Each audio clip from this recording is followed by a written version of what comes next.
भनेपछि मेरो घरमा चाहिँ दुईटा बिरालो छ अहिले मैले यहाँ सुकुटी बनाइरहेको छु सुकुटी लिएर जानलाई यहाँ मासु राखिदिए त नि मेरो मम्मीको साथी हो यिनीहरू चाहिँ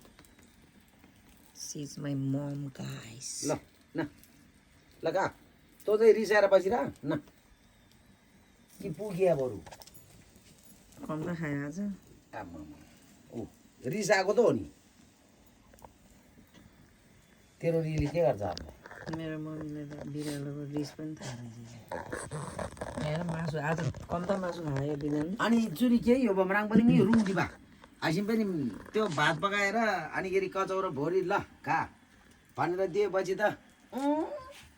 तातो भएर गर्छ एकछिन बस्न अनि त्यो सेलाउँछ अनि खाऊ भनेको अनिखेरि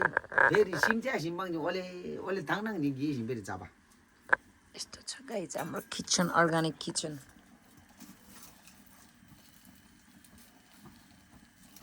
यो पक्कै मनोजा हो यो यसरी हिँड्छ लकटकले पुरा भयो ओइ मनोज हेलो गर के छ तेरो हाल यो त कत्रो ठुलो बुढो भएछ त ओइ यो मनोजको हिँडाइ त म जति वर्षपछि आए पनि चिन्छ ब्लङ ब्लङ बङ गर्दै तिमीहरूको दाई आयो ऊ कान्छा दाई म अघि बिहान आएको भएको बिहान भन्नाले अघि 12 बजीतिर 11 बजे इभीमा फर्स्ट इभीमा हो कि मेरो मम्मीको साथी भने नि छोरा भने नि नाति भने नि ओ फेरि एउटा आएर ढोकोमा बसिरहेको छ ऊ त्यो कुखुरा भाल्यो कुखुरा भाले रे भालेसँग साडी गर्नु दिए त